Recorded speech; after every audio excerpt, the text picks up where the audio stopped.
A woman stands in the frozen dirt outside Caldwell Ranch with $32, a tin box, and nowhere to go. She didn't steal. She didn't lie. She just refused to be silent when it mattered. And in a town owned by one man, silence is the only currency that keeps you alive. Now the most powerful rancher in Harrow Creek has made sure no door will open for her, no job will take her, and no one will risk helping her survive the winter. But Evelyn Cross isn't begging for mercy. She's walking straight into the wilderness with nothing but her mother's recipes and a choice: freeze or fight back in the only way she knows how. If you want to see how a woman with no power takes on a man who owns everything, stay until the end. Hit that like button and drop a comment with your city so I can see how far this story travels. The door slammed behind her hard enough to rattle the porch rail.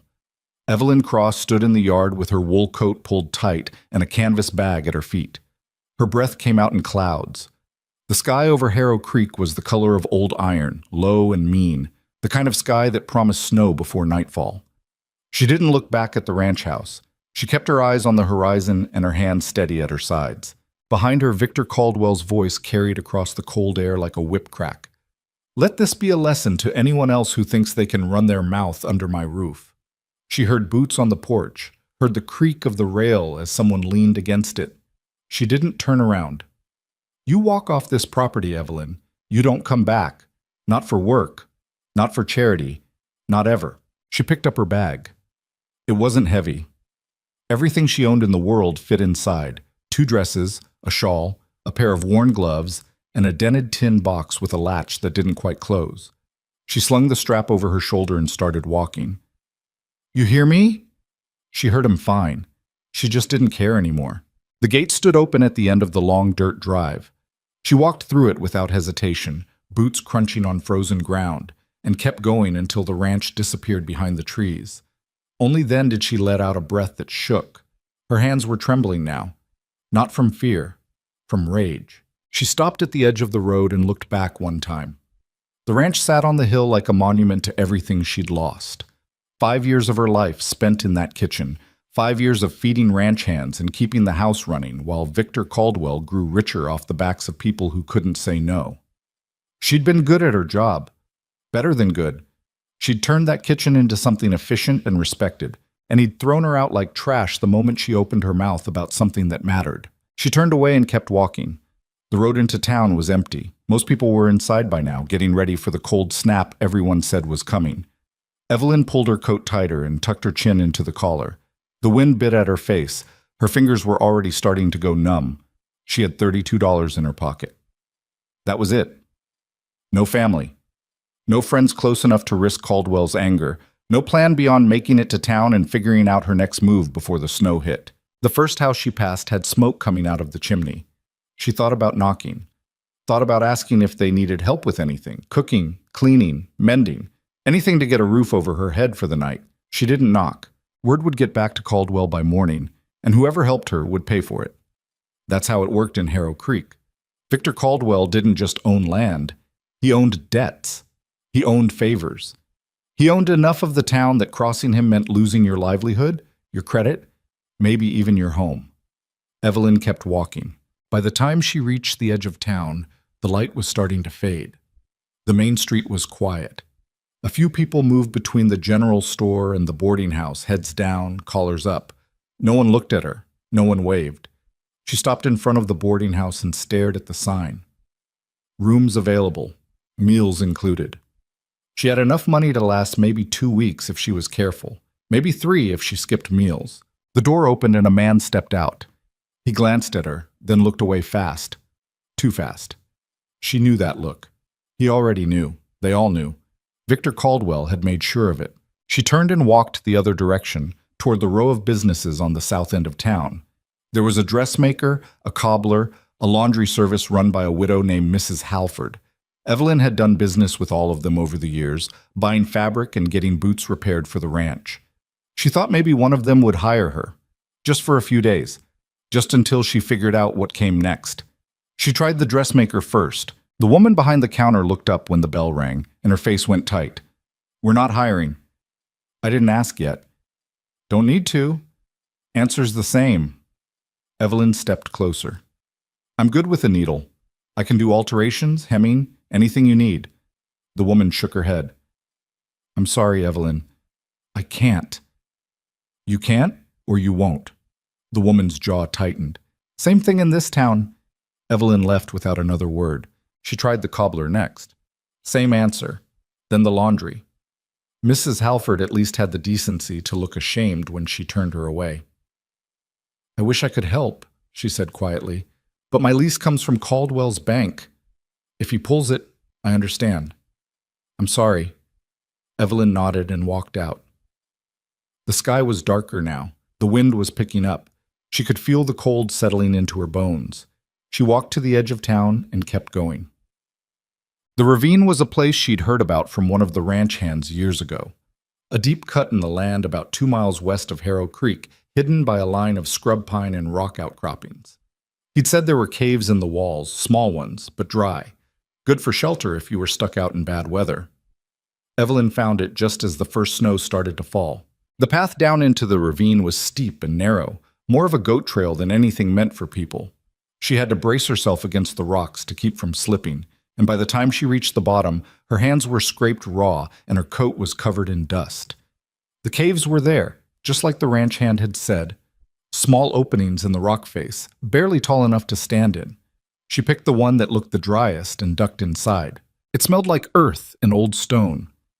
The floor was uneven, scattered with loose gravel and bits of dried brush that had blown in over the years. But it was out of the wind, and it was hers. Evelyn set her bag down and sat on the ground with her back against the wall. Her whole body ached. Her hands wouldn't stop shaking. She pulled the tin box out of her bag and opened it. Inside were her mother's recipes, written on scraps of paper in faded ink. Bread, biscuits, stew, preserves. Simple things, but made with care. Her mother had been a cook too, back when Evelyn was a girl. She'd worked in kitchens all over the territory, always moving, always looking for the next job. She died when Evelyn was 16, and the tin box was the only thing she'd left behind.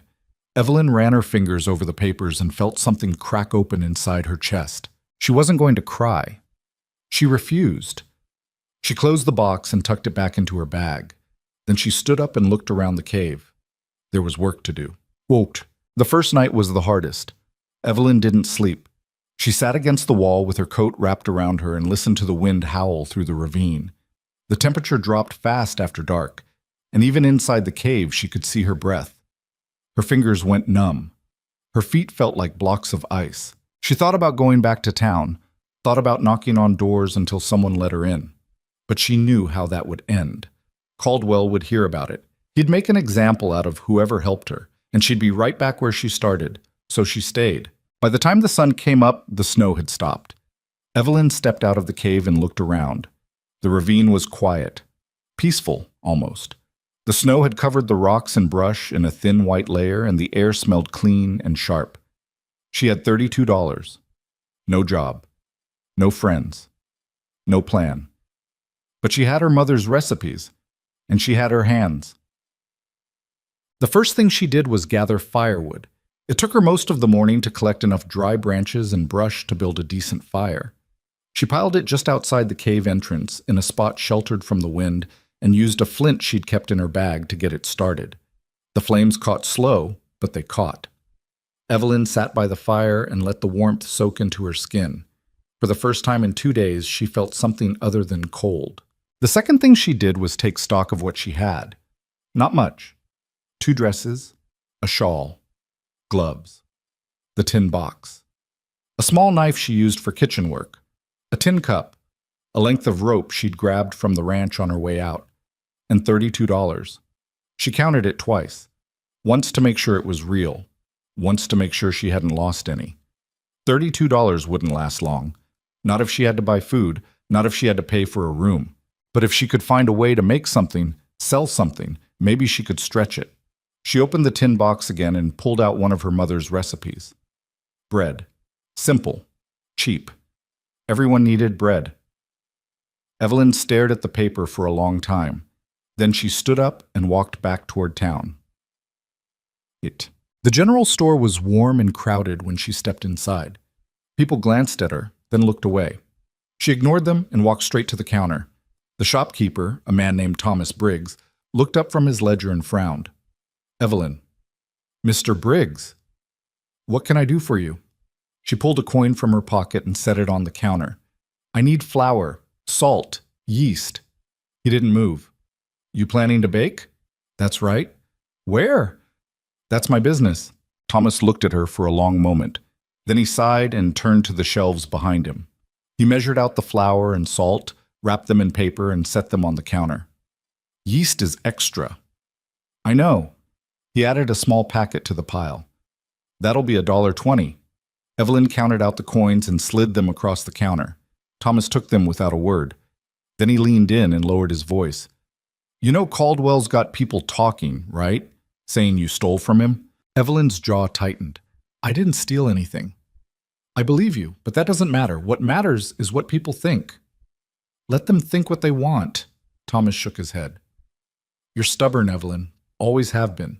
But stubborn doesn't keep you warm at night. Neither does lying down.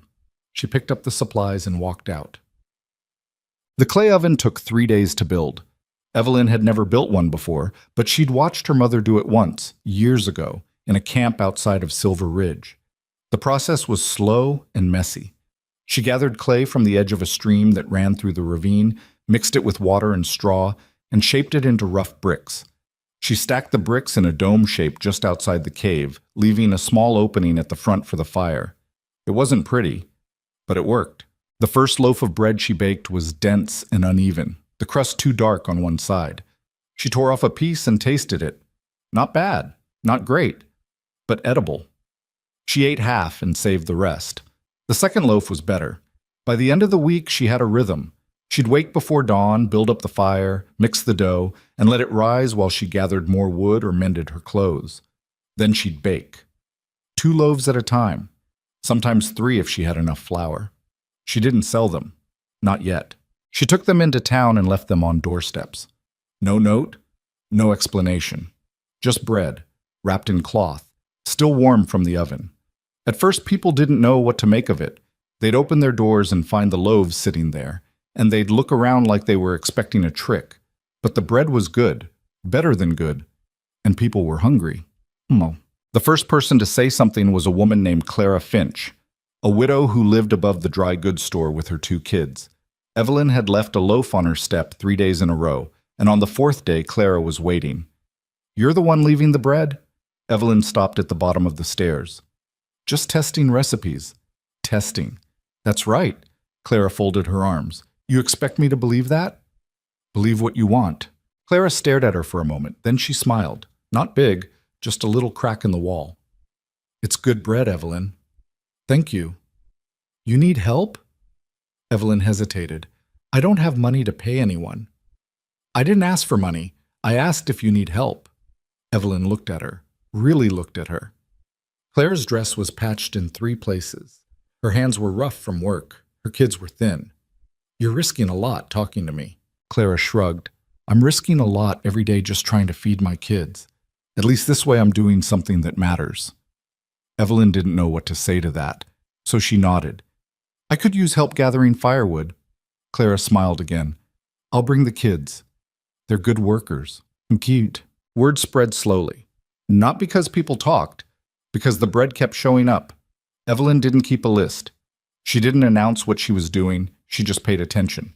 She noticed which families were struggling, which kids looked too thin, which doors stayed closed too long, and she left bread. Always wrapped, always warm, always without a word. Some people tried to pay her, she refused. Some people tried to return the favor with eggs or milk or a bit of meat. She accepted, but only if it didn't cost them. And some people, more than she expected, started helping. Clara brought her kids to gather wood. A man named Samuel, who worked at the mill, started leaving bundles of kindling outside the ravine. Mrs. Halford, the laundress, brought her a wool blanket one night without saying a word. Evelyn didn't ask why. She just kept baking. It didn't take long for Victor Caldwell to hear about it. Evelyn was in town, trading a loaf of bread for a sack of cornmeal when she saw him. He was standing outside the bank, talking to a man in a suit. His eyes found her across the street, and he stopped mid-sentence. She met his gaze and didn't look away. Caldwell said something to the man beside him, then crossed the street toward her. Evelyn didn't move. He stopped a few feet away, hands in his pockets, expression calm. Too calm. Heard you've been busy. I'm surviving. Is that what you call it? What would you call it? Caldwell smiled. Not warm, not kind. I'd call it a mistake. Good thing I'm not asking for your opinion. His smile faded. You think you can embarrass me and just walk away? You think people in this town won't remember what you said? I think people in this town have bigger problems than your hurt feelings. His jaw tightened. You're playing a dangerous game, Evelyn. I'm baking bread, Victor. If that scares you, that's your problem. She turned and walked away before he could respond. Her hands were shaking again, but not from fear, from something closer to satisfaction. That night, she sat by the fire outside the cave and stared at the flames. She thought about her mother, thought about the years spent moving from town to town, kitchen to kitchen, always working, always trying to build something that would last. Her mother had never built anything that lasted, but Evelyn was starting to think maybe she could. She pulled the tin box onto her lap and opened it. The recipes inside were smudged and worn, some of them barely legible. But they were hers. Her mother's hands had written them. Her mother's voice had taught her how to read them. Evelyn traced the words with her finger and made a promise. She wasn't going to freeze. She wasn't going to beg. She was going to fight back the only way she knew how. And if that meant baking bread in a cave in the middle of winter, so be it. She closed the box and set it aside. Then she stood up and looked out at the dark ravine. The wind was picking up again. Snow was coming, but inside the cave the fire was warm, and Evelyn Cross was still standing. The storm hit 2 days later, harder than anyone expected. Evelyn woke to the sound of wind screaming through the ravine. Snow was coming down sideways, thick and fast, piling up against the mouth of the cave. She pulled the blanket Mrs. Halford had given her tighter around her shoulders and crawled to the entrance. The world outside was white. She couldn't see more than 10 feet in any direction. She'd prepared for this. She had firewood stacked inside the cave, enough to last 3 days if she was careful. She had flour and salt and a bit of dried meat Samuel had left her. She had water from the stream, frozen now in a tin bucket near the back wall. She'd survive. But the people in town, some of them wouldn't. She thought about Clara and her kids. Thought about the families living in shacks on the edge of Harrow Creek, the ones who couldn't afford enough coal to keep a fire going through the night. Evelyn stood up and started getting dressed.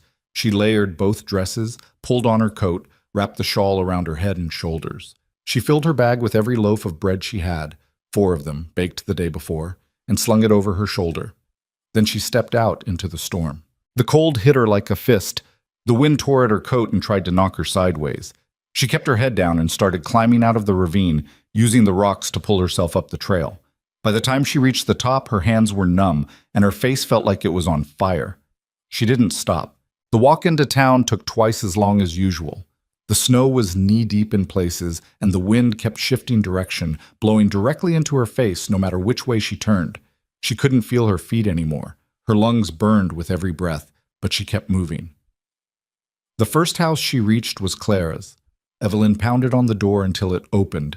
Clara stood there in a thin shawl, her face pale, her kids huddled behind her near a fireplace that was barely smoking. Evelyn, what are you... Evelyn pushed a loaf of bread into her hands. Keep your fire going. Don't let it go out. We're almost out of wood. I'll bring more. You can't go back out in this. Evelyn was already turning away. I'll be back.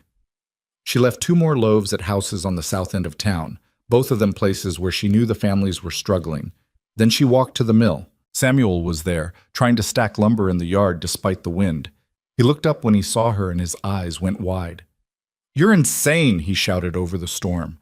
I need wood, as much as you can spare. For what? Clara's about to freeze. Samuel didn't argue. He grabbed an axe and started splitting logs, working fast despite the cold.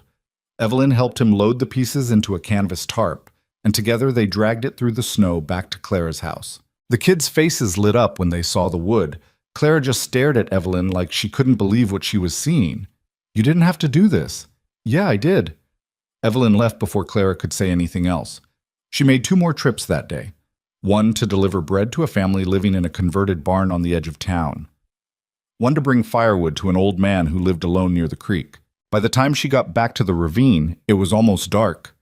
Her hands were so cold she couldn't feel them. Her clothes were soaked through. She collapsed inside the cave and lay there for a long time, shivering, before she had the strength to build a fire. She didn't regret it, but she knew it couldn't keep going like this. The snow kept falling for 3 more days. Evelyn stayed in the cave and rationed what little food she had left. When the storm finally broke, she walked into town to find half the streets still buried and people digging themselves out of their homes. She also found something else. A notice, nailed to the door of the general store. It was written in neat, formal script, signed by Victor Caldwell. To the residents of Harrow Creek, it has come to my attention that certain individuals have been operating unlicensed food distribution within town limits. This activity is unsanitary, unregulated, and poses a risk to public health. Effective immediately, all such activity must cease. Violators will be subject to fines and legal action. Signed, Victor Caldwell, Chairman, Harrow Creek Town Council. Evelyn read it twice, then she tore it down. Thomas Briggs was standing behind the counter when she walked into the store. He looked up, saw the crumpled notice in her hand, and sighed. He put those up this morning. This is about me. Of course it's about you. Evelyn threw the notice on the counter. I'm not selling anything. I'm not charging anyone. How is that unlicensed? Doesn't matter. Caldwell controls the town council. If he says it's illegal, it's illegal. That's not how laws work. Thomas gave her a look. That's exactly how laws work when one man owns half the town. Evelyn felt her jaw tighten. So what's he going to do? Fine me? I don't have any money. He doesn't need money. He just needs you to stop. I'm not stopping. Thomas leaned forward. Evelyn, listen to me. Caldwell doesn't just want you to stop. He wants you gone. And if you keep pushing, he's going to find a way to make that happen. Let him try. She turned and walked out before Thomas could say anything else. But his words stayed with her. That night, she sat by the fire and thought about what came next. She could keep baking, keep delivering bread, keep pretending that Caldwell's threats didn't matter. But eventually, he'd follow through. And when he did, it wouldn't just be her who paid the price. It would be Clara, Samuel, Mrs. Halford, everyone who'd helped her. She couldn't let that happen. So she started thinking about a different plan. The next morning, Evelyn walked to the edge of Caldwell Ranch and stood at the gate. She didn't go in.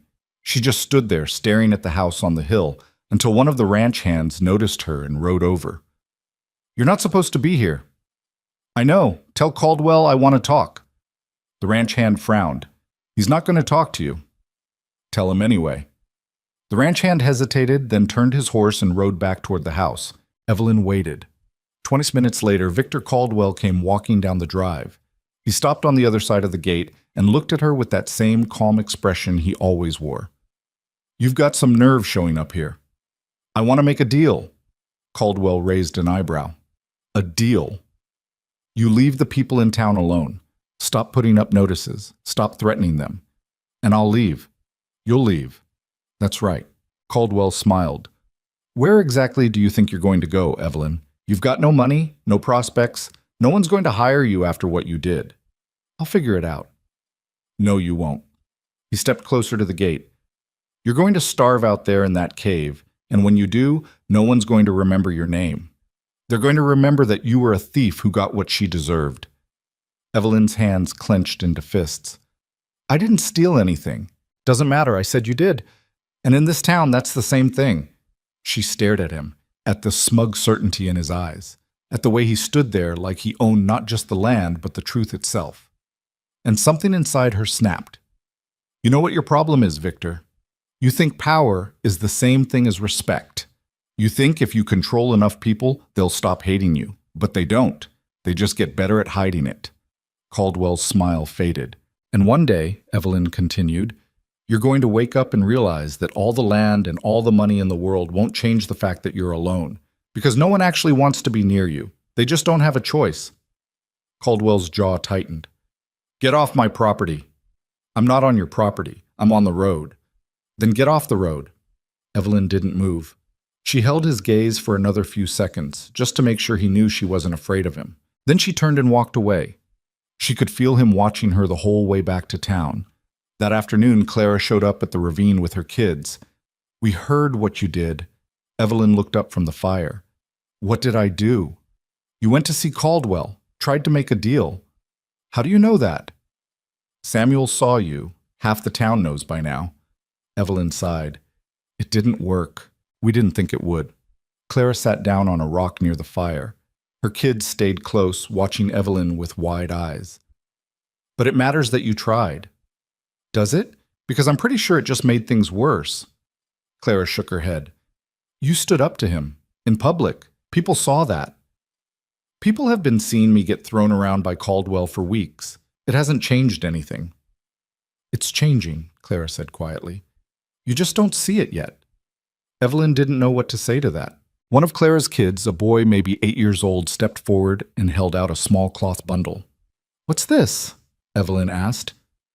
Eggs, the boy said. From our chickens. Evelyn took the bundle carefully. You don't have to give me these. Mama said you need them more than we do. Evelyn looked at Clara, who just shrugged. He's not wrong. Evelyn felt something tighten in her chest. She didn't know how to respond, so she just nodded. Thank you. The boy smiled and ran back to his sister. Clara stood up. We should go, but if you need anything, I know where to find you. Clara nodded and started to leave. Then she stopped and turned back. Evelyn? Yeah? Don't give up. Not yet. Evelyn watched them walk away, the kids kicking at the snow, Clara's hand resting on her daughter's shoulder. She looked down at the eggs in her hands, and for the first time in days, she felt something close to hope. But hope didn't pay for flour, and it didn't keep Caldwell from tightening his grip.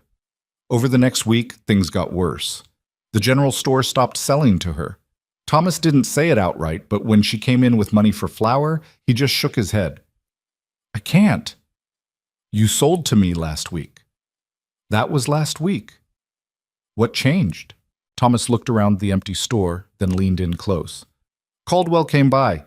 Said if I keep doing business with you, he'll call in my loan. I can't afford that, Evelyn. I'm sorry. She left without arguing. The same thing happened at the cobbler, at the laundress, at every business in town that owed Caldwell money, which was most of them. By the end of the week, Evelyn was down to her last few dollars and no way to buy supplies. She sat in the cave that night and tried to figure out what to do. She could leave, pack up what little she had, and walk to the next town. Start over somewhere Caldwell's reach didn't extend, but that would mean abandoning the people who'd helped her, Clara, Samuel, Mrs. Halford, all the families who'd started to believe that maybe things could be different. She couldn't do that. So she did the only thing she could think of. She started asking questions. The first person she asked was Samuel. You've lived here longer than me. What do you know about Caldwell's land? Samuel frowned. What do you mean? I mean, how did he get it? He owns half the valley. That doesn't just happen. Some of it he bought, some of it he inherited, and some of it... Samuel hesitated. Some of it people say he took. Took how? Foreclosures, debts. There's a family, the Hendersons, used to own a big piece of land on the north side. Caldwell loaned them money, then called the loan early when they couldn't pay, took the land as collateral. Is that legal? Samuel shrugged. Legal enough if you've got the right paperwork. And if the paperwork's fake? Then it's fraud. But good luck proving that. Evelyn thought about that. Who else lost land to him? A few families. Most of them left town after. Any of them still around? Samuel scratched his jaw. Maybe. There's a man named David Kern lives out past the mill. He used to own a farm before Caldwell bought it out from under him. He might know something. Evelyn nodded. Thanks. She found David Kern 2 days later, chopping wood behind a small cabin that looked like it was held together with hope and nails. He looked up when she approached, suspicious. You're the woman Caldwell ran off his ranch. That's right. What do you want? I want to know how he got your land. David's expression darkened. That's none of your business. Maybe not, but if he did something illegal, it's everyone's business. David stopped chopping and set the axe down. He stared at her for a long moment. Why do you care? Because he's doing the same thing to other people, and I'm tired of watching him get away with it. David studied her face. Then he sighed and gestured toward the cabin. Come inside, it's cold. The cabin was small and drafty, but it had a fire going. David poured her a cup of weak coffee and sat down across from her. Caldwell didn't just take my land, he said. He stole it. How? I took out a loan to expand my farm. Caldwell's bank gave me the money, said I had 5 years to pay it back. Then 2 years in, he showed up with a foreclosure notice, said I'd missed a payment. Had you? No, I kept records, every payment, on time. But he had paperwork that said otherwise. And when I went to the county office to fight it, the records there matched his version. Evelyn leaned forward. Someone changed the records. That's what I thought, but I couldn't prove it. And by the time I tried, Caldwell already had the deed. Do you still have your records? David hesitated. Why? Because if we can prove he's been doing this to more than just you, maybe we can stop him. David stared at her like she'd just suggested they fly to the moon. You really think you can take on Victor Caldwell? I think someone has to. David was quiet for a long time. Then he stood up and walked to a trunk in the corner. He pulled out a stack of papers, yellowed with age, and set them on the table. This is everything I kept. Payment receipts, loan agreements, letters from the bank. Evelyn picked up the papers and started reading. The numbers didn't match. Not even close. According to David's receipts, he'd made every payment on time. But according to the foreclosure notice, he was 6 months behind. Someone had altered the records, and she had a pretty good idea who. Can I keep these? David nodded. Just be careful. Caldwell doesn't take kindly to people digging into his business. I noticed. She left the cabin with the papers tucked into her bag and a plan starting to form in her mind. If Caldwell had done this to David, he'd probably done it to others. And if she could find enough evidence, maybe she could bring it to someone who actually had the power to do something about it. The problem was figuring out who that someone was. She spent the next few days asking around quietly, carefully. She talked to families who'd lost land, to business owners who'd been forced to sell, to anyone who'd had dealings with Caldwell's bank. And slowly, a pattern started to emerge. Caldwell didn't just foreclose on people who couldn't pay. He foreclosed on people who had something he wanted. Land near water, land near the road, land that was worth more than what they owed. And in every case, the records had been altered to make it look legitimate. By the end of the week, Evelyn had a stack of papers 2 inches thick. She also had a target, Sheriff William Hatch. He was the only person in town with any authority that didn't come directly from Caldwell. And if she could convince him to look into the evidence, maybe, just maybe, she could get him to act. The problem was that Hatch had been sheriff for 15 years, and in 15 years he'd never once gone against Caldwell. But Evelyn was out of options. So she walked into the sheriff's office one cold morning and set the stack of papers on his desk. Hatch looked up from his coffee, startled. Evelyn Cross. Sheriff. He glanced at the papers. What's this? Evidence. Of what? Fraud, forgery, theft. Take your pick. Hatch set his coffee down slowly. You're accusing someone of a crime? I'm accusing Victor Caldwell. The room went very quiet. Hatch stared at her. Then he picked up the top page and started reading. Evelyn waited. He read for a long time, flipping through the stack, frowning, setting some pages aside, picking them up again. Finally, he looked up. Where did you get all this? People who lost everything to Caldwell, people who kept records. And you think this proves fraud? I think it proves someone's been changing numbers to steal land, and I think you know who. Hatch leaned back in his chair. He looked tired, older than she remembered. Even if this is all true, he said slowly, what do you expect me to do about it? Your job. My job is to keep the peace, not to start a war with the richest man in the county. Then what's the point of having a sheriff? Hatch's jaw tightened. You don't understand how things work here. I understand fine. You're afraid of him. Damn right I'm afraid of him, and so should you be. Evelyn leaned forward. I've got nothing left to be afraid of, Sheriff. He already took everything. But these people, she pointed at the papers, they've still got a chance. If you do something. Hatch didn't answer right away. He just sat there, staring at the stack of evidence like it was a live rattlesnake. Finally, he sighed. I'll look into it. That's not good enough. It's all I can promise. Evelyn wanted to argue, wanted to push harder, but she could see it in his eyes. He was already at his limit. So she nodded. Thank you. She turned to leave. Evelyn? She stopped. Be careful. Caldwell's not going to let this go. I know. She walked out of the office and into the cold morning air. And for the first time since she'd been thrown off the ranch, she felt like maybe, just maybe, she wasn't fighting alone anymore. She made it halfway back to the ravine before she realized someone was following her. Evelyn didn't turn around. She just kept walking, listening to the footsteps crunching through the snow behind her. Heavy boots. A man's gait. Not trying to hide, but not announcing himself either. She reached the edge of the trees and stopped. You planning to follow me all the way home? Or are you going to say what you want? The footsteps stopped. Then a voice came from behind her. Caldwell wants to see you. Evelyn turned around.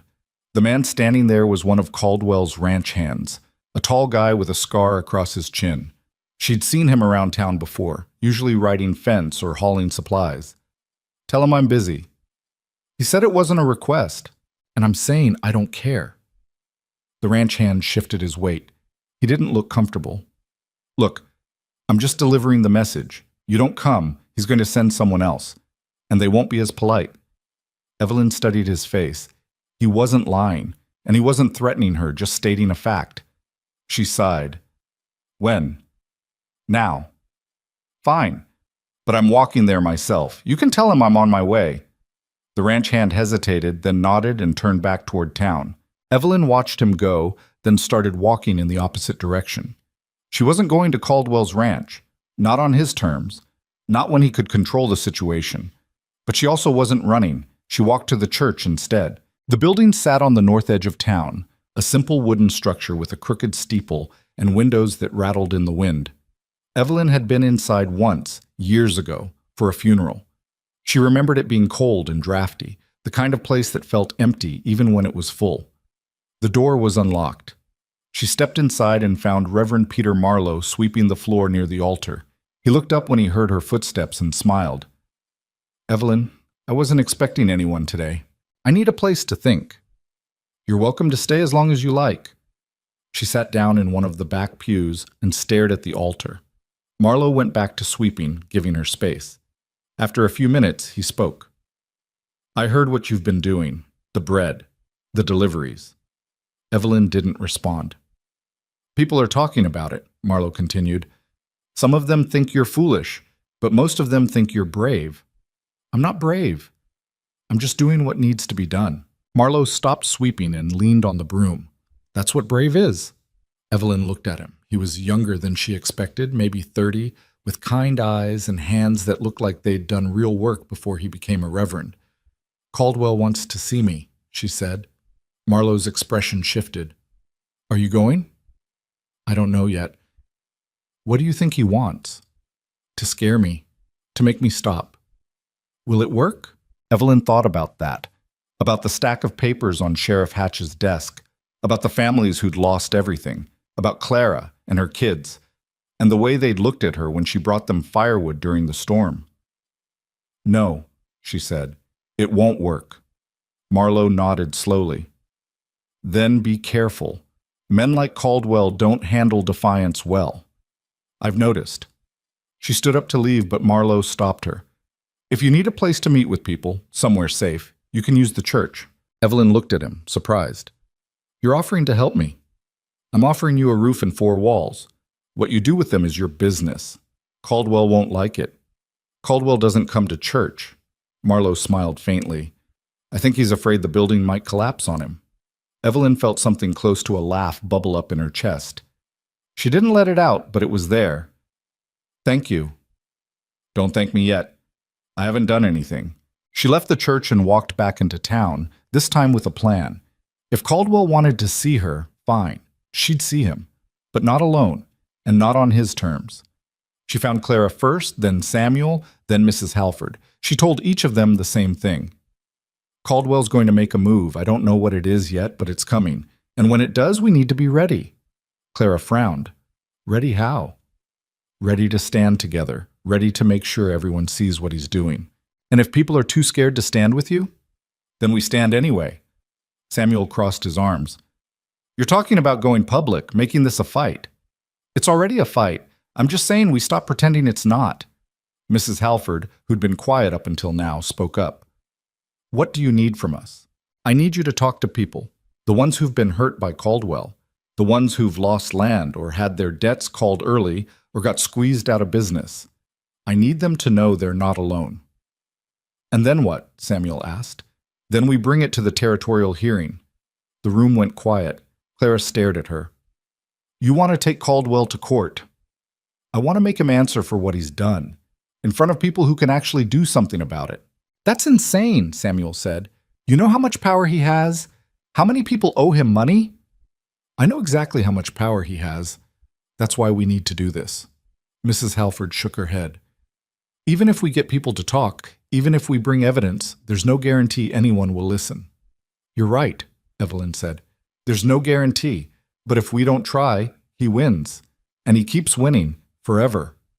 No one argued with that. Clara was the first to speak again. I'll talk to people, but I can't promise they'll agree. That's all I'm asking. Samuel sighed. I'll help. But if this goes sideways, we're all going to pay for it. I know. Mrs. Halford nodded. I'm in.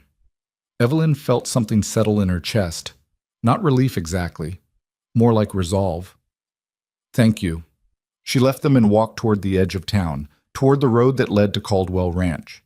It was time to stop avoiding him. The ranch looked the same as it had the day she'd been thrown out. Big house on the hill. Barns and outbuildings scattered across the valley. Fences that stretched as far as she could see. Evelyn walked up the long drive and knocked on the front door. One of the house staff answered, a woman she didn't recognize. I'm here to see Caldwell. The woman hesitated. He's not. Tell him Evelyn Cross is here. He'll see me. The woman disappeared inside. A minute later, Victor Caldwell appeared in the doorway. He looked surprised. Just for a second. Then the mask slipped back into place. You actually came. You sent someone to find me. I figured I'd save you the trouble. Caldwell stepped outside and closed the door behind him. He didn't invite her in. I heard you went to see the sheriff. Word travels fast. It does when you're making accusations you can't prove. Evelyn met his gaze. I can prove them. Caldwell smiled. Not warm, not kind, just a thin curve of his mouth. You think a stack of old receipts is going to change anything? You think anyone's going to believe you over me? I think the truth doesn't care who believes it. It just is. The truth is whatever people in power say it is, and I've got more power than you'll ever have. Evelyn took a step closer. You're scared. Caldwell's smile faded. You're scared, she said again, because for the first time in your life, someone's actually fighting back, and you don't know how to handle it. Caldwell's jaw tightened. You have no idea what you're doing. Maybe not, but I know what you're doing, and so does everyone else who's been paying attention. No one's paying attention. They're trying to survive, and if you keep pushing, you're going to make that a lot harder for them.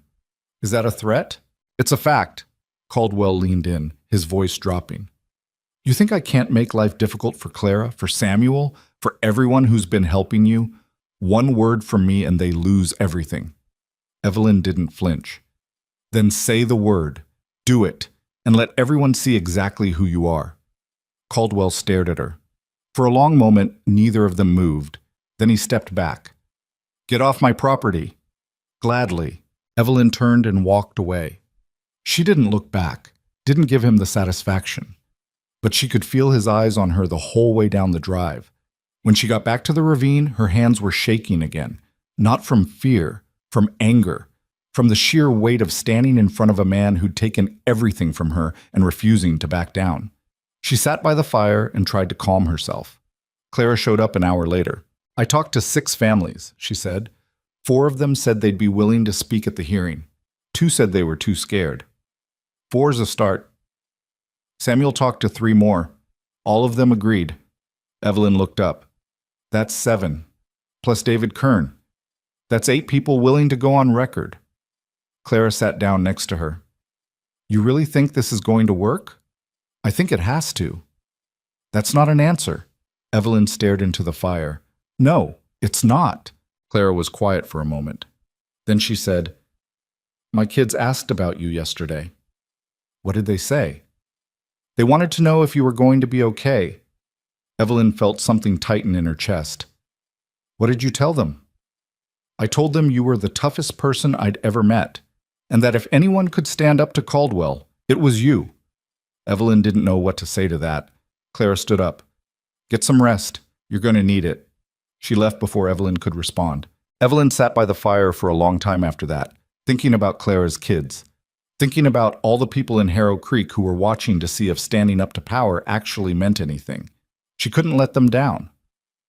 The next morning, she went back to see Sheriff Hatch. He was at his desk, reading through the stack of papers she'd left him.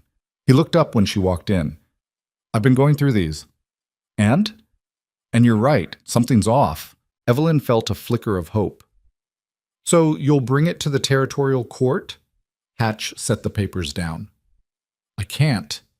What do you mean you can't? I mean, I don't have the authority. This is civil fraud, not criminal. It needs to go through the land office first, then up to a judge, and that takes time. How much time? Months, maybe longer. Evelyn felt her stomach drop. We don't have months. Caldwell's already threatening people. If we wait, he'll find a way to shut this down before it even starts. Hatch leaned back in his chair. Then you need to go to the territorial hearing next month. Present the evidence there. If the judge thinks there's a case, he can order an investigation. And if he doesn't, then it's over. Evelyn stared at him. You're saying our only shot is to convince a judge we've never met, in front of a room full of people, that one of the richest men in the county is a fraud. That's exactly what I'm saying. Evelyn wanted to scream, wanted to throw something, wanted to walk out and never come back, but she didn't. She just nodded. Then that's what we'll do. Hatch gave her a long look. You've got guts, Evelyn. I'll give you that. Guts don't pay the bills. No, but they might get you justice. Evelyn left the sheriff's office and walked straight to the church. Reverend Marlowe was there, organizing hymnals. I need to use the church, she said, for a meeting. Marlowe didn't hesitate. When? Tonight. I'll make sure it's open. That evening, Evelyn stood in front of a room full of people. Not a big crowd, maybe 20, but enough. Clara was there with her kids. Samuel, Mrs. Halford, David Kern, a handful of others who'd lost land or business to Caldwell over the years. And in the back, leaning against the wall, Sheriff Hatch. Evelyn took a breath and started talking. I know most of you have heard what's been happening. Caldwell's been putting pressure on people, threatening to call in debts, shutting down anyone who helps me. A few people nodded. I also know most of you are scared, and you should be. Caldwell's powerful. He controls half this town, and he's not going to let this go without a fight. She paused. But here's the thing. He's been getting away with this for years because no one's fought back, because people have been too scared to stand together. And I get it, I do. But if we keep letting him do this, nothing's ever going to change. A man in the front row spoke up. What are you asking us to do? I'm asking you to come to the territorial hearing next month, to tell your stories, to show the judge what Caldwell's been doing. And if the judge doesn't care, someone else asked, then at least we tried. At least we made it public. At least people will know the truth. The room was quiet. Then David Kern stood up. I'll go. Clara stood next. Me too. One by one, people started standing. Not everyone, but enough. By the end of the meeting, 14 people had agreed to testify. Evelyn felt something break open inside her chest. Not relief, not hope, just a kind of raw determination. This was happening. Over the next few weeks, Evelyn worked harder than she'd ever worked in her life. She met with each of the families who'd agreed to testify, going over their stories, organizing their paperwork, making sure they had everything they needed. She went through David Kern's records again, cross-referencing dates and payments, looking for patterns. And she found them. Caldwell hadn't just altered one or two records. He'd done it systematically. Over a dozen families spanning 5 years. Every time the same pattern. A loan given, payments made. Then a sudden foreclosure backed by records that didn't match what the borrowers had kept. It was fraud. Clear as day. But proving it in court was another matter. Evelyn spent hours at the church, rehearsing with the families, making sure they could tell their stories clearly and without breaking down. Some of them were scared, some of them were angry, all of them were tired, but they showed up. Every time. Clara helped organize the meetings. Samuel built a case to hold all the paperwork. Mrs. Halford made sure everyone had clean clothes to wear to the hearing, and Reverend Marlowe kept the church open, no matter how late they worked. It felt like something was building, not just a case, but a community. Then, 2 weeks before the hearing, Caldwell made his move. Evelyn was in town, picking up supplies, when she saw the notice. It was posted on the door of the general store, the church, and the boarding house. Same neat handwriting as before. Same formal tone. Notice of foreclosure. The property located at 14 Willow Street, owned by Clara Finch, is hereby subject to immediate foreclosure due to unpaid debts totaling $247. All assets must be surrendered within 10 days. Signed, Victor Caldwell, Harrow Creek Bank. Evelyn tore the notice down and ran to Clara's house. Clara was sitting at the table, staring at a copy of the same notice. Her kids were in the corner, quiet and wide-eyed. "He can't do this," Clara said. Her voice was shaking. "I've been making payments. I'm not behind." Evelyn sat down across from her. "Do you have records?" "Of course I have records." "Then we fight it." "How? The hearing's not for 2 more weeks. He's giving me 10 days. Evelyn's mind raced. "We go to the sheriff. We show him your records. We make him delay the foreclosure until after the hearing." Clara shook her head. "It won't work. Caldwell owns the bank. He owns the records. It doesn't matter what I have." "It matters. We'll make it matter." Clara looked at her with red-rimmed eyes. "You don't know that." "No, but I'm not going to sit here and let him take your home without a fight." Evelyn went straight to Sheriff Hatch. He was at his desk, already reading a copy of the foreclosure notice. "I was wondering when you'd show up," he said. "You have to stop this." "I can't. It's a legal foreclosure. It's fraud. Clara's been making payments. She's got receipts. Then she needs to take it to court. The hearing's in 2 weeks. He's giving her 10 days. That's not enough time." Hatch sighed. "I know. So do something." "Like what?" "I can't overrule a bank foreclosure. That's not my jurisdiction." Evelyn slammed her hand on the desk. "Then whose jurisdiction is it? Who's supposed to stop this?" Hatch met her gaze. "The judge. At the hearing. That's your only shot." "That's not good enough.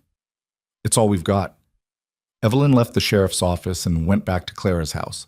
Clara was packing, not much, just a few clothes, some kitchen things, her kids' school books. "What are you doing?" Evelyn asked. "What does it look like?" "You're not giving up." Clara stopped and looked at her. "What choice do I have? If I don't leave, he'll send men to throw me out, and I'm not putting my kids through that." "Then stay with me. In the ravine." Clara laughed, but it was hollow. "You're living in a cave, Evelyn. I can't raise my kids in a cave." "It's better than nothing." "Is it?" Evelyn didn't have an answer for that. Clara went back to packing. "I appreciate everything you've done. I really do. But this is over." "It's not over." "Yes, it is. Caldwell won. He always wins." Evelyn felt something twist inside her. "So you're just going to walk away after everything we've been working toward?" Clara's face hardened. "I'm not walking away. I'm protecting my kids. There's a difference." Evelyn wanted to argue, wanted to fight, but she could see it in Clara's eyes. She'd already made up her mind. So Evelyn left. She walked back to the ravine and sat by the fire, staring into the flames. Caldwell had done exactly what he'd threatened. He'd made life harder for the people helping her, and it had worked, but Evelyn wasn't done. She spent the next 3 days going door to door talking to everyone who'd agreed to testify. Some of them were still willing. Some of them had backed out. By the time she was finished, she had 9 people left.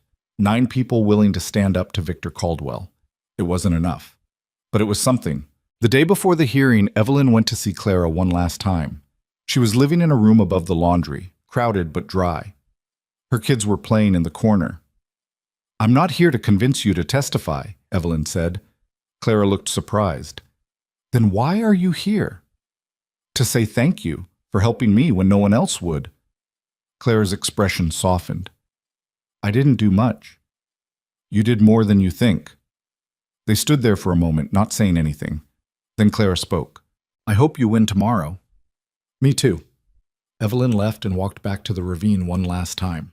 Tomorrow she'd stand in front of a judge and try to prove that a powerful man had stolen from people who couldn't fight back. She didn't know if it would work, but she knew she had to try.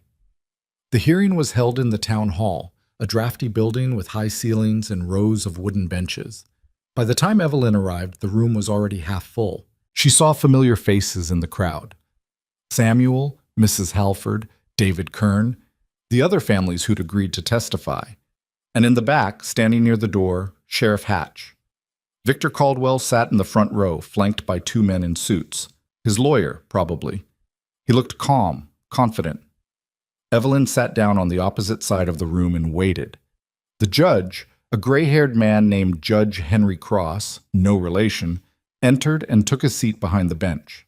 We're here today to address a complaint filed by Evelyn Cross regarding alleged fraudulent land acquisitions and financial misconduct by Victor Caldwell. Miss Cross, you may present your case. Evelyn stood. Her hands were shaking, but she kept her voice steady. Your Honor, over this past 5 years, Victor Caldwell has used his position as the owner of Harrow Creek Bank to systematically defraud families in this town. He's altered loan records, called in debts early, and foreclosed on properties that were not legally his to take. I have evidence from multiple families, including payment records, loan agreements, and foreclosure notices that don't match the facts. She handed the stack of papers to the bailiff, who passed them to the judge. Judge Cross flipped through the pages, his expression unreadable. Caldwell's lawyer stood. Your Honor, these are nothing more than unsubstantiated accusations from a disgruntled former employee. Miss Cross was dismissed from Mr. Caldwell's employment for theft, and this is clearly a personal vendetta. Evelyn's jaw clenched. I didn't steal anything. That's not what the records show, the lawyer said smoothly. Judge Cross held up a hand. We're not here to litigate Miss Cross's employment. We're here to determine whether there's sufficient evidence of fraud to warrant an investigation. Miss Cross, do you have witnesses? I do, Your Honor. One by one, the families came forward. David Kern, Samuel, Mrs. Halford. Each of them told their story. Each of them showed their records. And each time, Caldwell's lawyer had an answer. A technicality, a clause in the contract, a missed payment that the borrower couldn't prove they'd made. But the pattern was there, clear as day. By the time the last witness finished, the room was silent. Judge Cross set the papers down and looked at Caldwell. Mr. Caldwell, do you have anything to say? Caldwell stood. He didn't look worried. He looked annoyed. Your Honor, I've run Harrow Creek Bank for 15 years without a single complaint until now. These people are upset because they couldn't manage their finances. That's not my fault, and it's not fraud. Judge Cross studied him for a long moment. Then he looked at Evelyn. Miss Cross, I'm going to be honest with you. This is a serious accusation. And while I see inconsistencies in these records, I don't see definitive proof of fraud. What I see is a he said, she said situation where both sides have paperwork to back up their claims. Evelyn's heart sank. However, the judge continued, I do see enough irregularities to warrant further investigation. I'm ordering the Territorial Land Office to conduct a full audit of Mr. Caldwell's bank records and land transactions over the past 5 years. Until that audit is complete, all pending foreclosures, including the one against Clara Finch, are hereby suspended. The room erupted. Caldwell's lawyer started to object, but the judge cut him off.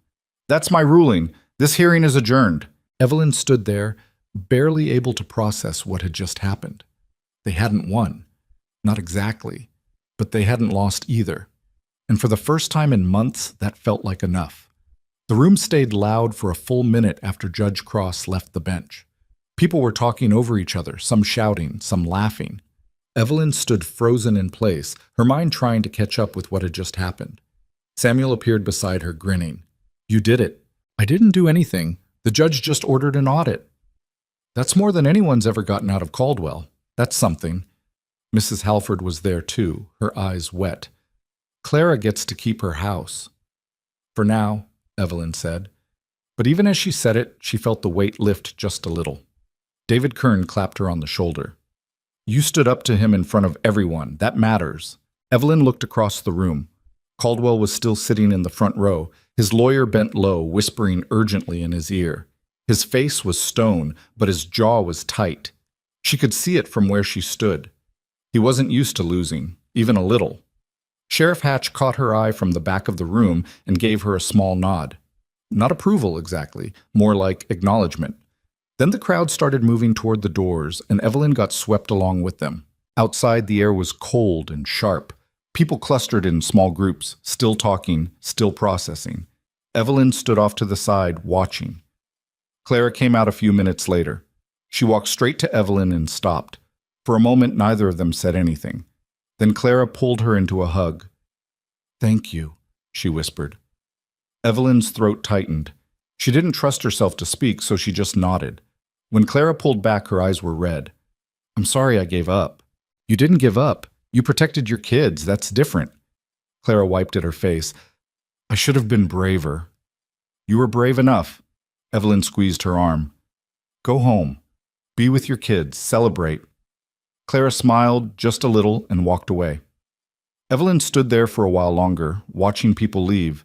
Some of them stopped to thank her. Some just nodded as they passed. A few didn't look at her at all. She didn't blame them. This wasn't over, not by a long shot.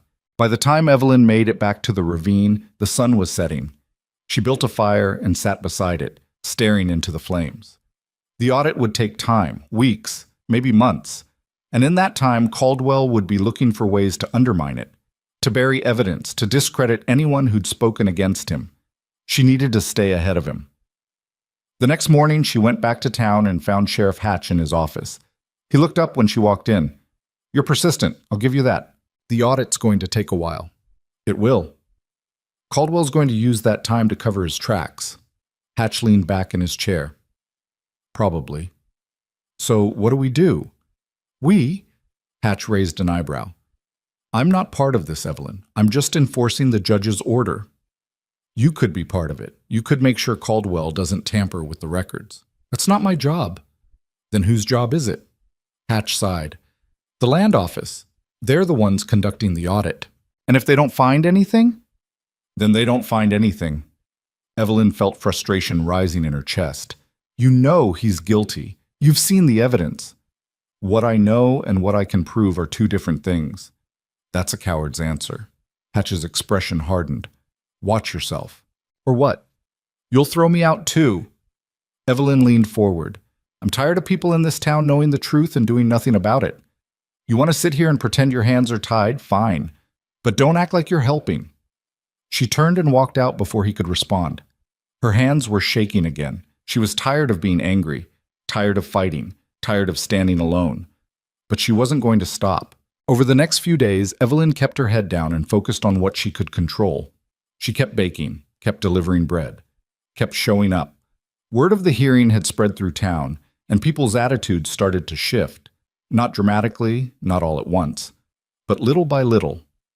The shopkeeper at the general store started selling to her again, quietly, without explanation. Just a nod and a transaction. Mrs. Halford brought her a second blanket and a pair of boots that were only slightly worn, and Clara started helping with the baking again, bringing her kids along to gather wood and tend the fire. It wasn't much, but it felt like something. Then, a week after the hearing, a man showed up at the ravine. Evelyn didn't recognize him at first.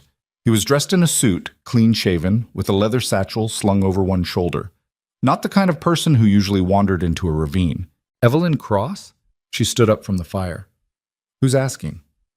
"My name's Jonathan Pierce. I'm with the Territorial Land Office." Evelyn's pulse quickened. "You're here about the audit." "That's right. I need to ask you some questions." "Ask." Pierce pulled a notebook from his satchel and flipped it open. "You filed the complaint against Victor Caldwell. Can you walk me through how you gathered the evidence?"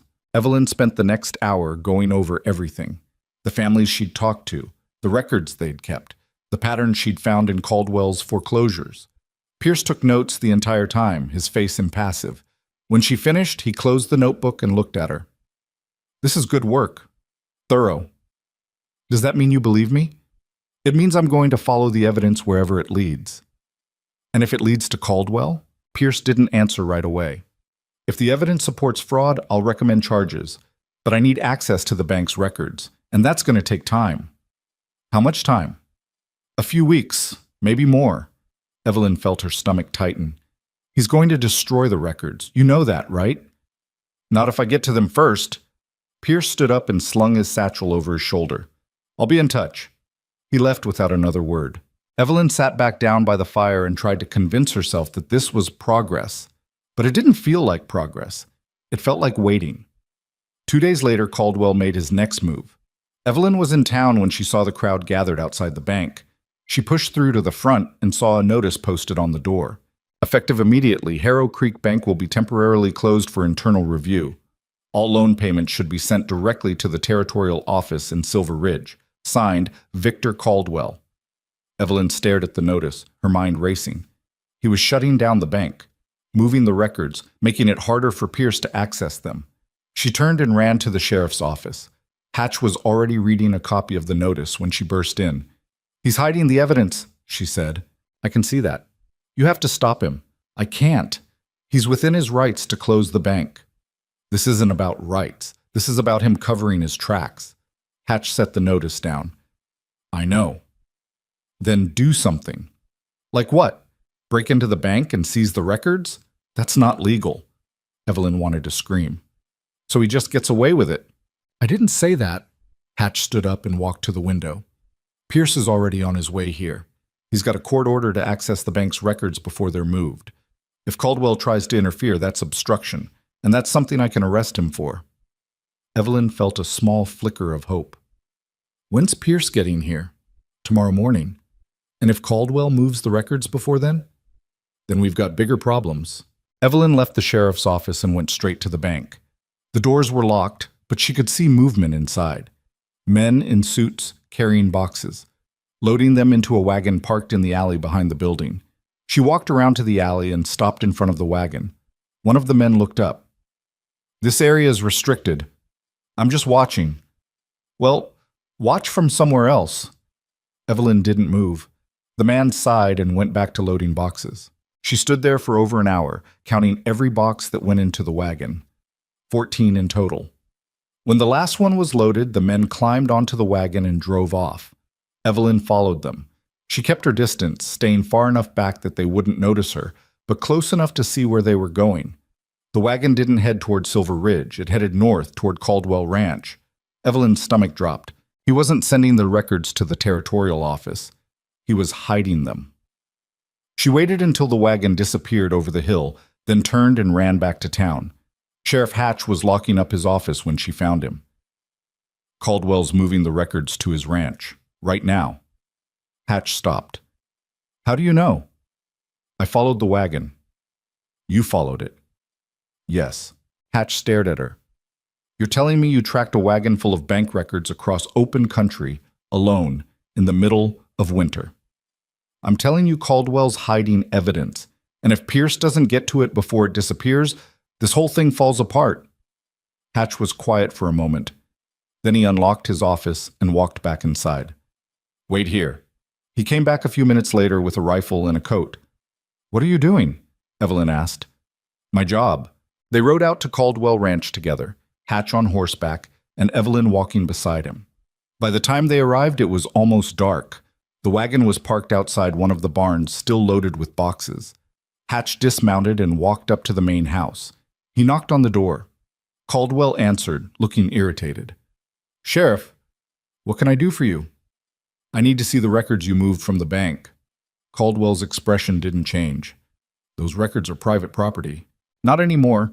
Judge Cross issued a court order. Those records are evidence in an ongoing investigation." "Then the investigator can request them through the proper channels." "He already did, and you're required to make them available." Caldwell smiled. "I'll make them available. When he arrives." "He arrives tomorrow, and those records need to stay exactly where they are until then."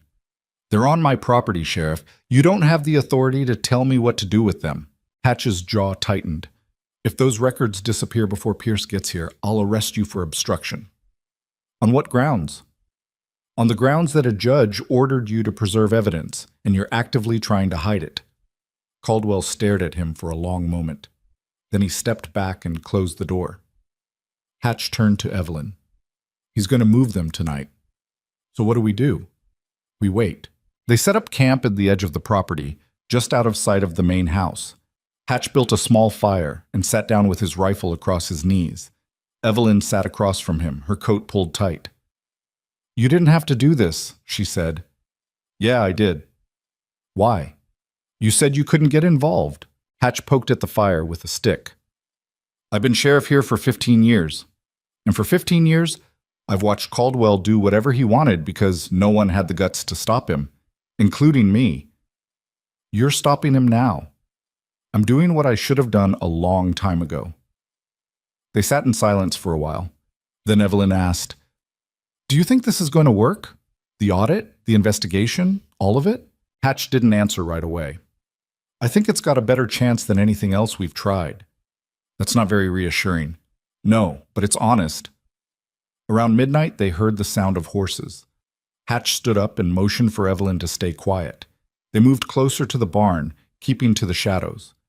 2 men were hitching the wagon to a team of horses. The boxes were still loaded in the back. Hatch stepped out into the open, rifle in hand. "Stop right there."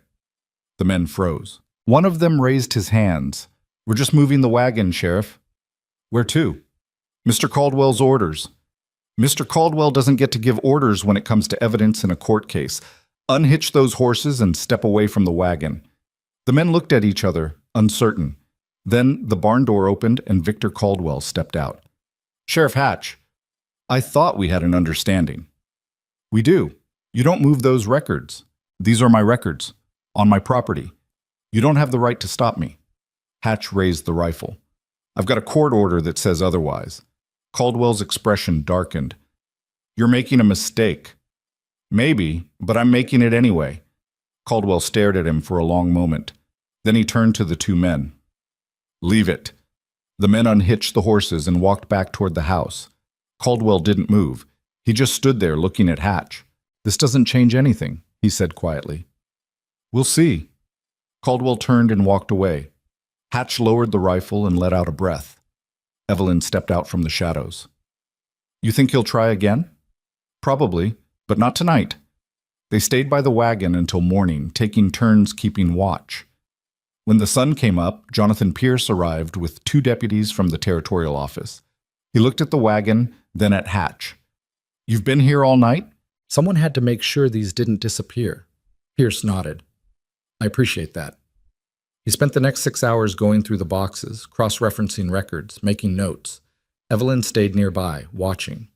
By midday, Pierce looked up from the papers, his face grim. "This is worse than I thought." "Worse how?" Evelyn asked. "Caldwell didn't just alter a few records, he fabricated entire loans. There are foreclosures here for properties that were never mortgaged in the first place." Evelyn felt her pulse quicken. "Can you prove it?" "I can prove some of it, but a lot of this is going to come down to witness testimony, people who can verify that the loans never existed." "I can get you those people." Pierce looked at her. "You've already done more than most people would, but if you can get me witnesses who'll testify under oath, it'll make this case a lot stronger." "I'll get them." Pierce packed up the records and loaded them into his own wagon. Then he turned to Hatch. "Thank you for securing these. If you hadn't been here, I don't think we'd have a case." Hatch just nodded. Pierce left with the records, and Evelyn and Hatch rode back to town together. When they reached the edge of Harrow Creek, Hatch stopped. "You did good, Evelyn." "We're not done yet." "No, but we're closer than we've ever been." Evelyn watched him ride off, then turned and walked toward the church. Reverend Marlowe was inside, sweeping. "We need to call another meeting," Evelyn said. Marlowe set the broom down. "When?" "Tonight." The church was packed that evening, more people than last time. Some who'd testified before, some who hadn't. Evelyn stood at the front and told them what Pierce had found.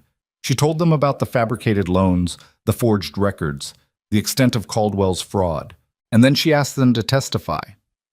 Not everyone agreed.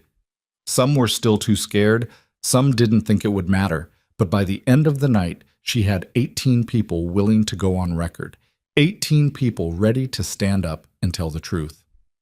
Over the next 2 weeks, Pierce interviewed each of them. He took statements, gathered evidence, built a case, and then he took it to Judge Cross. The second hearing was nothing like the first. This time the room was standing room only. People packed the benches, lined the walls, stood in the doorway. Everyone wanted to see what would happen. Caldwell sat in the front row again, but this time he looked different, less confident, more cornered. Judge Cross entered and took his seat. "We're here today to review the findings of the Territorial Land Office's audit of Harrow Creek Bank. Mr. Pierce, you may present your report." Pierce stood and laid out everything he'd found. The altered records, the fabricated loans, the pattern of foreclosures that didn't match the facts. He called witnesses. One after another, they testified. They told their stories. They showed their receipts. And this time, Caldwell's lawyer didn't have answers. When the last witness finished, Judge Cross set his papers down and looked at Caldwell. Mr. Caldwell, the evidence presented here is damning. Do you have anything to say in your defense? Caldwell stood. For the first time, Evelyn saw something in his face that wasn't arrogance. It was fear. Your Honor, I've made mistakes. I'll admit that. But this was never intentional. My clerks handled the paperwork. If there were errors, they were clerical, not criminal. Clerical errors don't fabricate entire loans, Mr. Caldwell. Caldwell's jaw tightened. I'm willing to make restitution. To the families affected, whatever it takes. Judge Cross studied him for a long moment. Here's what's going to happen. I'm ordering a full investigation into your financial practices. All foreclosures conducted by Harrow Creek Bank over the past 5 years are hereby nullified pending review. Any properties seized unlawfully will be returned to their original owners. And you, Mr. Caldwell, are prohibited from conducting any further banking or lending activities until this investigation is complete. The room erupted again. Caldwell's face went white. Judge Cross slammed his gavel. Order! That's my ruling. This hearing is adjourned. Evelyn stood there, barely able to breathe. They'd done it. Not perfectly. Not completely. But they'd done it. Outside, people were celebrating, hugging, crying, shaking hands. Clara found Evelyn in the crowd and threw her arms around her. We won. Evelyn pulled back, her eyes stinging. We did. Samuel clapped her on the back. Mrs. Halford was crying. David Kern looked like he couldn't believe it was real. And across the street, standing alone near his wagon, Victor Caldwell watched them. His face was a mask, but his hands were clenched into fists. Evelyn met his gaze and didn't look away. For the first time, he was the one who looked small. The celebration didn't last long. By the next morning, reality had settled back in. Caldwell's bank was closed. His foreclosures were nullified. But the damage he'd done over the years didn't just disappear because a judge said so. Evelyn walked through town that day and saw it everywhere. Families who'd lost years to debt they shouldn't have owed. Businesses that had closed because Caldwell squeezed them dry. People who'd left Harrow Creek and weren't coming back. Winning in court didn't undo any of that. But it was a start. She found Clara at home packing up the room above the laundry. What are you doing? Evelyn asked. Clara looked up, smiling. Moving back to my house. The judge said the foreclosure's nullified, remember? I remember. I just didn't think it would happen this fast. It hasn't, not officially, but Sheriff Hatch came by this morning and said I could move back in while they sort out the paperwork. So that's what I'm doing. Evelyn helped her carry boxes down the stairs and load them onto a borrowed cart. Clara's kids ran ahead, excited to be going home. When they reached the house on Willow Street, the door was still locked. Clara pulled out a key she'd kept hidden and opened it. The inside was cold and dusty, but intact. Nothing had been touched. Clara stood in the doorway for a long moment, just looking. I didn't think I'd see this place again, she said quietly. Evelyn set a box down near the fireplace. You earned it back. We earned it back, Clara turned to her. I mean it, Evelyn. I wouldn't be standing here if it wasn't for you. Evelyn didn't know what to say to that, so she just nodded and went back outside to get another box. By the time they finished unloading, it was late afternoon. Claire's kids were already running through the house, claiming their old rooms, arguing over who got which bed. Clara stood on the front step and watched them, her eyes wet. Thank you, she said again. You already said that. I know, but I'm going to keep saying it until it sticks. Evelyn smiled despite herself. Go be with your kids. She left before Clara could argue. The next few days were a blur of meetings, paperwork, and conversations with Jonathan Pierce. He was still building the case against Caldwell, cross-referencing the bank records with witness testimony, trying to piece together exactly how much had been stolen. It was slow work, tedious, but necessary. Evelyn spent most of her time helping families navigate the process of reclaiming their land. Some of them had the original deeds. Some didn't. Some had moved away and had to be tracked down. It was messy, complicated, and it didn't always work out the way people hoped. David Kern got his farm back, But the land had been neglected for years. The barn was falling apart. The fields were overgrown. It would take months of work just to make it livable again. He stood in the middle of his property, staring at the wreckage, and shook his head. I don't know if I can do this. Evelyn stood beside him. You don't have to do it alone. Who's going to help me? Everyone's got their own problems. Then we'll figure it out together. David looked at her. You keep saying we, like you're part of this town. You live in a cave, Evelyn. For now. For now, he repeated. Then he laughed, bitter and tired. You're something else, you know that? So I've been told. She helped him clear brush from the fields that afternoon, working until her hands were raw and her back ached. It wasn't much, but it was something. That night, she sat by the fire in the ravine and thought about what came next. The cave had been shelter when she needed it, a place to survive. But it wasn't a home, and she was tired of just surviving. She needed something more permanent, something that felt like it might last. The next morning, she went to see Reverend Marlowe. He was in the church, repairing a broken pew. I need to ask you something, Evelyn said. Marlowe set down his hammer. Go ahead. You said I could use the church for meetings. What if I wanted to use it for something else? Like what? A kitchen? A place where people could come to bake, to cook, to share meals. Not charity, just a space that belongs to everyone. Marlowe thought about that. The church has a back room. It's not big, but there's a stove, some counter space. It's not being used for anything right now. Could I use it? On one condition? Evelyn braced herself. What's that? You let me help. She stared at him. Why would you want to help? Because I've been watching you fight for this town for months, and I think what you're doing matters. He smiled. Plus, I'm a terrible cook. I could use the practice. Evelyn felt something loosen in her chest. All right, you can help. They spent the next week cleaning out the back room. It was cluttered with old hymnals, broken furniture, and boxes of things no one had looked at in years. They hauled it all outside, scrubbed the floors, repaired the stove. When they were finished, the room was small but functional. There was a work table, shelves for supplies, and enough space for 3 or 4 people to work at once. Evelyn stood in the doorway and looked at it. It wasn't much, but it was hers. Word spread quickly. Within a few days, people started showing up. Clara brought flour and eggs. Samuel built a rack for storing firewood. Mrs. Halford donated pots and pans she didn't need anymore. And slowly, the kitchen came to life. Evelyn didn't run it alone. She couldn't have, even if she'd wanted to. People came and went, some staying for hours, some just dropping off supplies.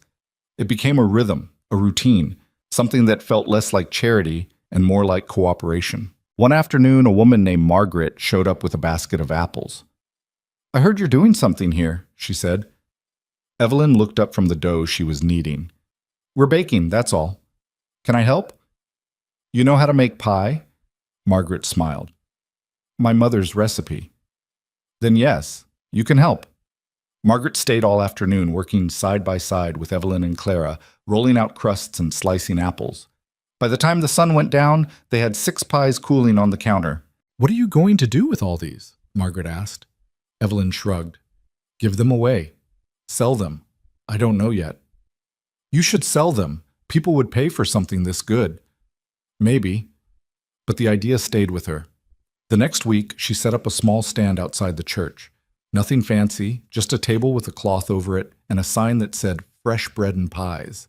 She didn't expect much, but by midday, she'd sold everything she'd brought. People didn't just buy the food. They stopped to talk, to ask questions, to tell her about their own problems, their own struggles. And Evelyn listened. She realized something that day. The kitchen wasn't just about food. It was about connection, about giving people a reason to come together. It was about building something that might actually last. But not everyone was happy about it. 2 weeks after the kitchen opened, Evelyn was setting up the stand when a man approached. She didn't recognize him at first. Then she saw the scar on his chin. Caldwell's ranch hand. Mr. Caldwell wants to talk to you. Evelyn kept arranging the loaves of bread. Tell him I'm busy. He said it's important. It always is. The ranch hand shifted uncomfortably.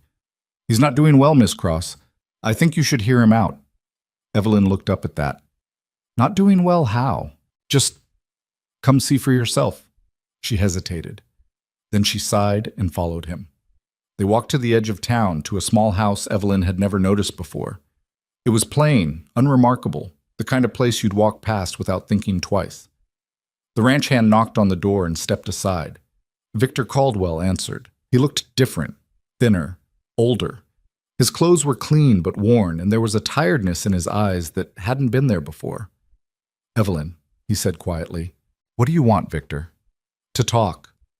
Just for a few minutes." She almost said no, almost turned around and walked away, but something in his voice stopped her. "Fine. Talk." Caldwell stepped aside and let her in. The house was small and sparsely furnished. A table, 2 chairs, a bed in the corner. It looked like a place where someone was waiting to leave. Caldwell sat down at the table and gestured for her to do the same. "I'm not here to apologize," he said. "I know that wouldn't mean anything to you." "Then why am I here?" "Because I wanted you to see this." He gestured around the room. "This is what's left. The ranch is gone. The bank's gone. Everything I built is gone." Evelyn didn't feel sorry for him, but she didn't feel triumphant either. She just felt tired. "What do you want me to say, Victor?" "I don't want you to say anything. I just wanted you to know that you won." "I didn't win. I just stopped you from taking more than you already had." Caldwell looked at her for a long moment. Then he laughed, bitter and quiet. "You're right. You didn't win. Nobody won. We're all just trying to survive in a place that doesn't care whether we do or not." "That's not true."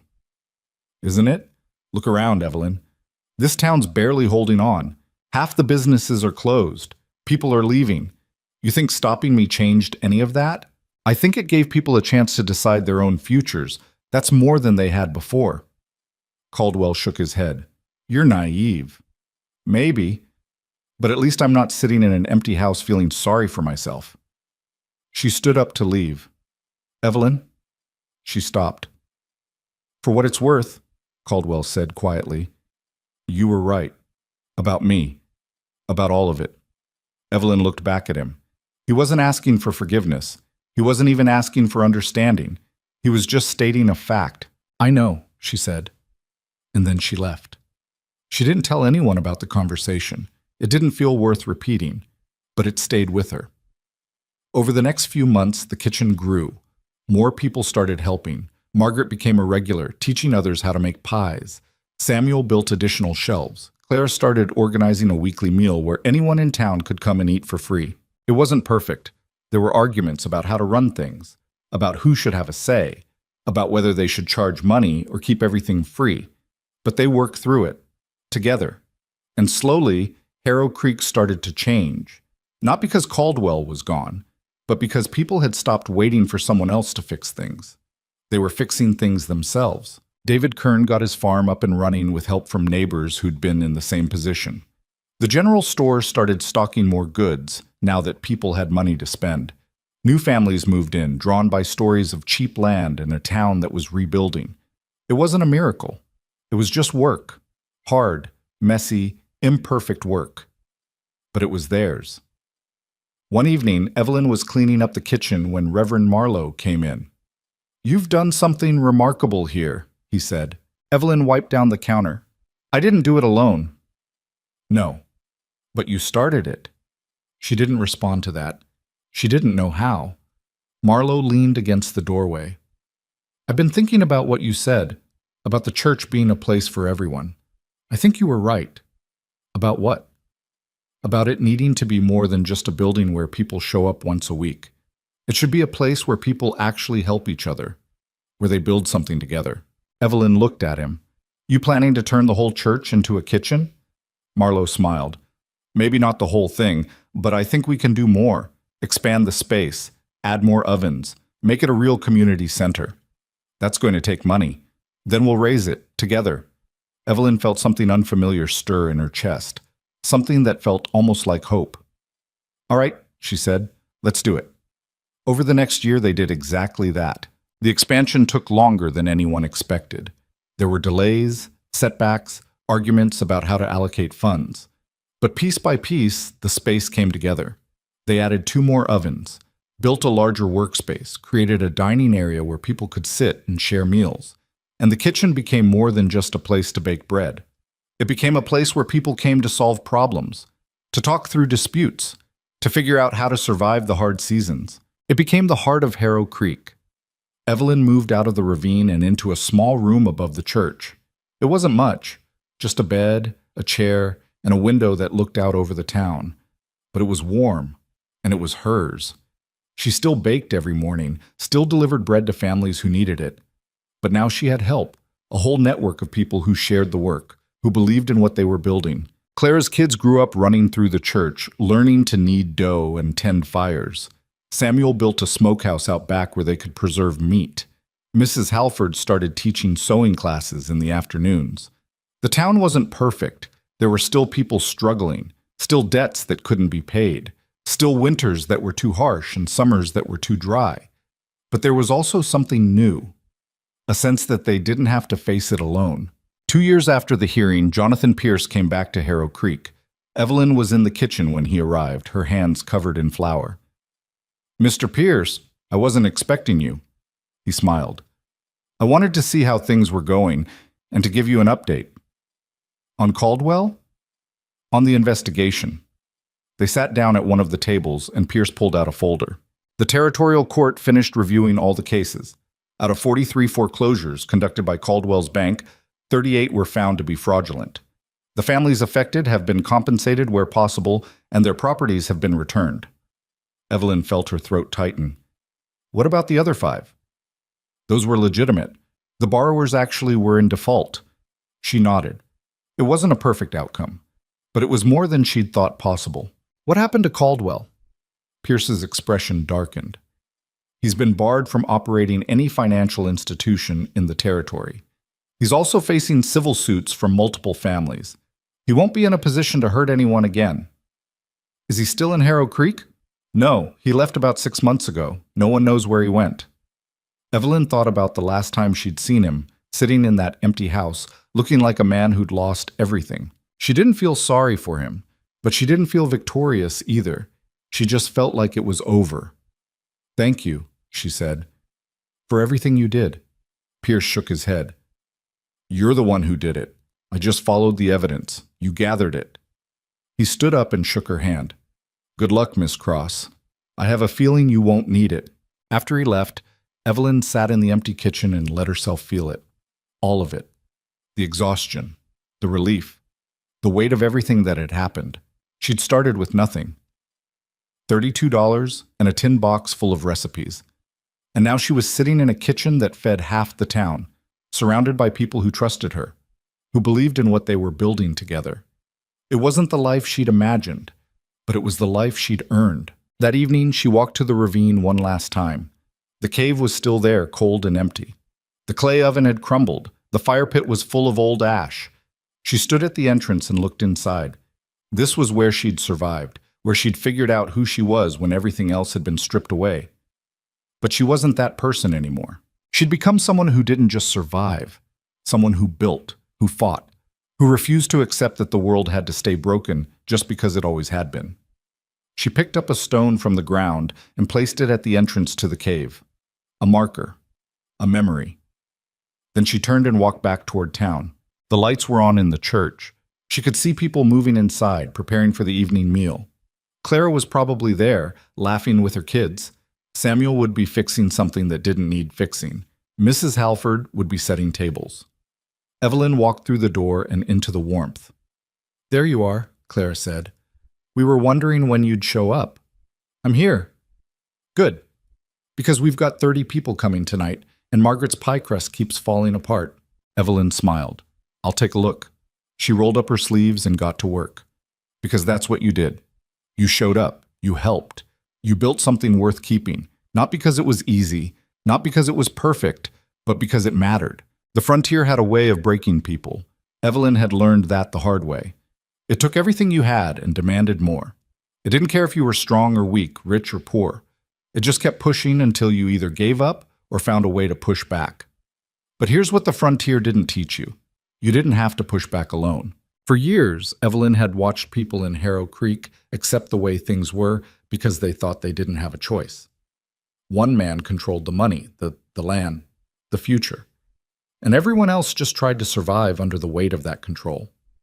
It took losing everything for Evelyn to realize that survival wasn't enough, that accepting the way things were just meant they'd never change. Power, she'd learned, wasn't just about who had the most money or the biggest ranch. It was about who was willing to stand up when everyone else sat down, who was willing to ask the questions no one wanted to answer, who was willing to risk everything for the chance that things might be different. She hadn't done it perfectly. She'd made mistakes. She'd gotten angry when she should have stayed calm. She'd pushed people when she should have listened. She'd been so focused on fighting that she'd almost forgotten why she was fighting in the first place. But she'd done it, and that mattered, because the truth was, you didn't change the world by being perfect. You changed it by refusing to give up, by standing in front of the people who told you to sit down and saying, "No, not this time." The people of Harrow Creek had learned that too. They'd learned that they didn't need permission to build something better. They didn't need someone to save them. They just needed each other. That was the lesson Evelyn carried with her. Not that she was strong enough to stand alone, but that she didn't have to. Strength wasn't about doing everything yourself. It was about knowing when to ask for help, when to share the load, when to trust that other people wanted the same things you did, even if they didn't always know how to say it. The kitchen was proof of that. Every loaf of bread, every shared meal, every conversation that happened around those tables. It was all proof that people could build something together that none of them could have built alone. And maybe that was the real victory. Not beating Caldwell, not winning in court, but creating something that would outlast all of it.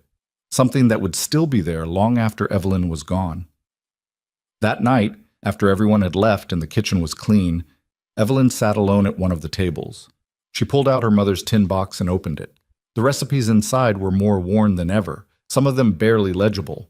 But they were still there. She thought about her mother, about the way she'd moved from town to town, kitchen to kitchen, always working, always trying to find a place that felt like home. She'd never found it. But Evelyn had. Not because she'd been looking for it, but because she'd built it, with her own hands, with the help of people who believed in the same thing she did. That was the difference. Her mother had spent her life trying to fit into places that didn't want her. Evelyn had spent hers making a place where people like her could belong. She closed the tin box and set it aside. Then she stood up, turned off the lights, and walked upstairs to her room. Outside, the town was quiet. The stars were out. The air was cold but clear. And somewhere in the distance, a dog barked, a door closed. Life continued, ordinary and unremarkable. Evelyn lay down on her bed and closed her eyes. She didn't know what tomorrow would bring. More work, probably. More problems. More people who needed help. But she also knew she wouldn't face it alone. And that made all the difference. The frontier didn't define her anymore. She'd stopped letting it. She'd stopped waiting for someone else to give her permission to exist, to matter, to build something worth keeping. She'd done it herself. And in doing so, she'd proven something that people like Victor Caldwell never understood. Power wasn't something you took from others. It was something you built with them. That was the future she'd created. Not perfect, not easy, but hers. And it was enough.